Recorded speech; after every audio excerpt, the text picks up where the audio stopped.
Bonjour tout le monde, j'espère que vous allez bien et cette semaine encore, nous allons nous retrouver pour parler d'OVNI avec l'incident de Denali.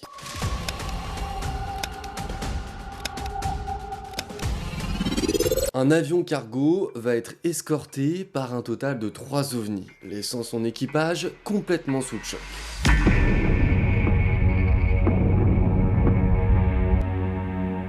Alors avant de démarrer, je suis désolé si cette vidéo est un petit peu plus courte que d'autres qui sont déjà sortis et qui ont déjà pu arriver sur la chaîne. Néanmoins, je trouve que le sujet est intéressant et vous verrez pourquoi en fin de vidéo. Du coup, peut-être qu'elle est courte, mais elle restera intéressante normalement, en tout cas je l'espère. Alors démarrons tout de suite, nous sommes le 17 novembre 1986, à bord du vol 1628 Japan Airlines. C'est un Boeing 747-246F. Un avion cargo finalement. Sa cargaison justement c'est du vin français, du Beaujolais partant de Paris allant jusqu'à Tokyo. Le vol décolle de l'aéroport Roissy-Charles de Gaulle avec 3 hommes à son bord. Un ingénieur de vol, le copilote et bien sûr le pilote, qui lui comptabilise tout de même près de 10 000 heures de vol. Il est 17h11 quand ils vont faire l'observation de plusieurs lumières étranges dans le ciel autour d'eux. À ce moment-là, ils survolent l'Alaska. Dans un premier temps, ils réfléchissent et se disent que c'est certainement des patrouilles d'avions américains étant non loin de l'Union soviétique. Mais plus ils regardent ces lumières, plus ils observent un comportement très étrange, c'est-à-dire qu'elles vont se déplacer d'une manière pratiquement instantanée d'un bout à l'autre du paysage.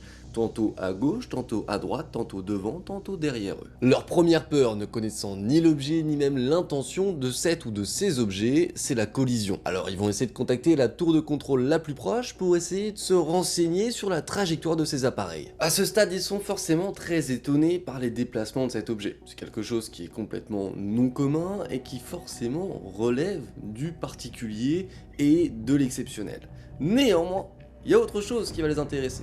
Absolument aucune trace de ces objets n'apparaissent sur leur radar. Mais la tour de contrôle n'aura également aucun avion sur son radar ou aucun objet sur ses radars autour de l'avion 1628 en plein vol. Par conséquent, ils ne comprennent pas ce qu'il peut y avoir autour de cet avion. Il sera 17h23 quand toutes ces lumières vont disparaître. Mais par contre, l'histoire ne s'arrête pas là du tout. Le plus surprenant, c'est ce qu'il va se passer après. Même si tout le départ reste surprenant, pour être très honnête. Enfin, en tout cas, moi, ça me surprendrait. J'aurais peur à leur place. Mais après ça, le pire, c'est qu'ils vont se faire aveugler par une énorme lumière blanche venant de l'arrière de cet avion cargo. Ils ne peuvent donc pas distinguer nettement ce que c'est, vu que c'est en train de les aveugler, ce qui est assez logique.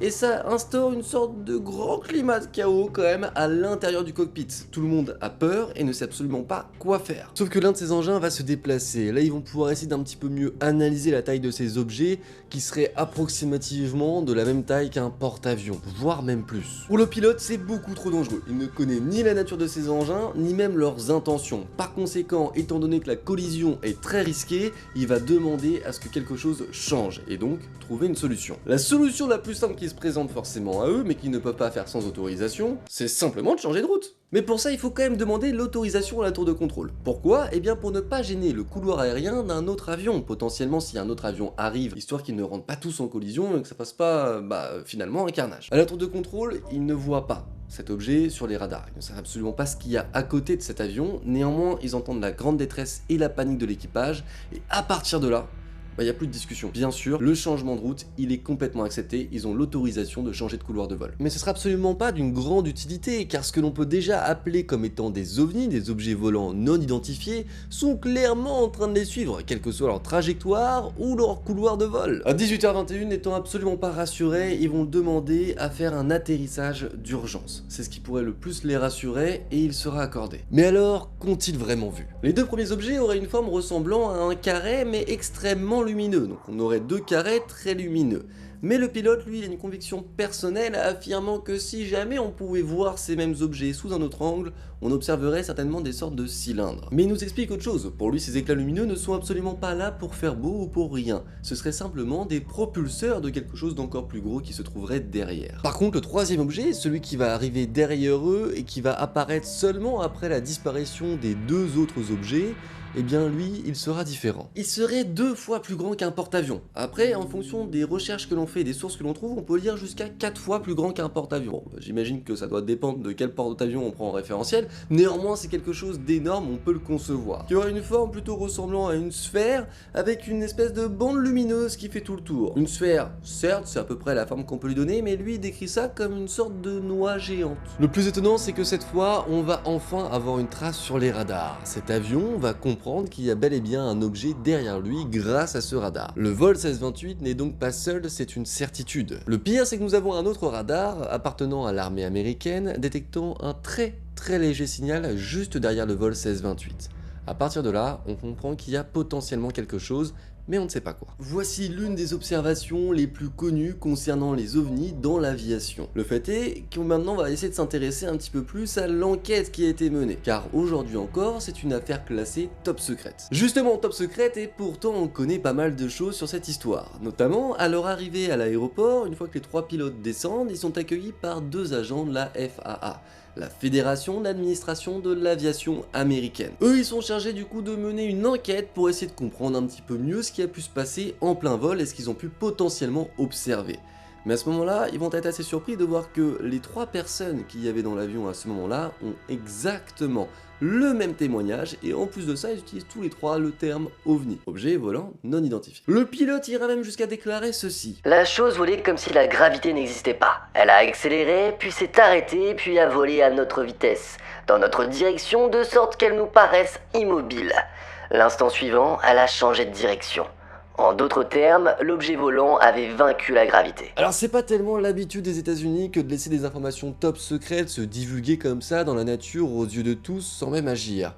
Alors comment se fait-il que sans l'avoir décidé, toutes ces informations sont venues à nous? Eh bien en rentrant au Japon, le pilote va décider de raconter toute son histoire et tout ceci à la presse locale. Ça va forcément faire parler un petit peu et par conséquent on va avoir des informations. Mais le fait d'avoir parlé, ça va lui apporter quelques soucis. Dans un premier temps, il sera licencié. Alors en fonction de ce qu'on lit, regarde ou voit, généralement dans 80% des cas on va pouvoir lire qu'il a été en retraite juste après ce vol. C'est pas vrai, en fait le fait de parler à la presse, ça n'a pas plu à l'entreprise pour laquelle il travaillait, qui ont donc décidé de ne plus travailler avec lui. Quelques années après, ils l'ont finalement rappelé parce qu'ils avaient besoin d'un pilote expérimenté et donc de cet homme. Et là par contre, il a encore fait un tout petit peu de vol avant de prendre sa retraite. La FAA va enfin terminer son enquête et donner sa conclusion près de 3 mois après les faits. Ce qu'elle va déterminer, c'est que nous avons bel et bien des traces radar de quelque chose, certes. Néanmoins, ces fameuses traces, elles sont très faibles et surtout, elles ne nous permettent absolument pas d'avoir un visuel ou une image de ce qui a pu être vu par les pilotes. Par conséquent, on ne dit pas qu'ils n'ont rien vu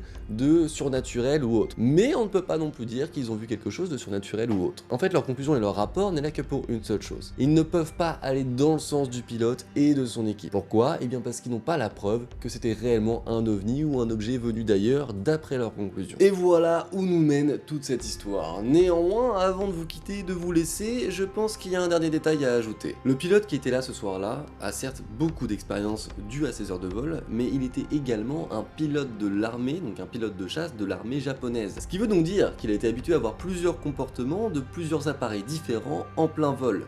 Que ce soit des technologies militaires propres à leur pays, ou même des technologies militaires venant de d'autres pays potentiellement. Il n'est donc pas néophyte dans les comportements des objets aériens. Vous voyez où je veux en venir? À sa déclaration, tout juste, il explique que cet objet aurait vaincu la gravité grâce à son comportement, c'est pas un comportement d'un avion classique. Alors, était-il fatigué? Mais dans ces cas-là, que faisons-nous des 2 autres personnes à bord de cet avion? Eh bien ça, ce sera à vous de trancher. En tout cas, j'espère que cette vidéo elle vous aura plu, malgré sa durée qui était quand même plus courte que les autres. N'oubliez toujours pas, vous pouvez penser absolument ce que vous voulez, mais par contre, vous n'avez pas le droit d'imposer quoi que ce soit tant que vous n'avez pas de preuves. Ça, c'est très important. Néanmoins, on peut débattre d'absolument toutes vos théories en commentaire avec le plus grand des plaisirs. Vous savez à quel point j'apprécie ça, à quel point j'attends ça, et en plus de ça, à quel point c'est le meilleur des soutiens que de lire vos commentaires après chacune des vidéos. Merci en tout cas à tous d'être toujours présents et je vous dis à très bientôt pour une nouvelle vidéo. Ciao tout le monde, bye.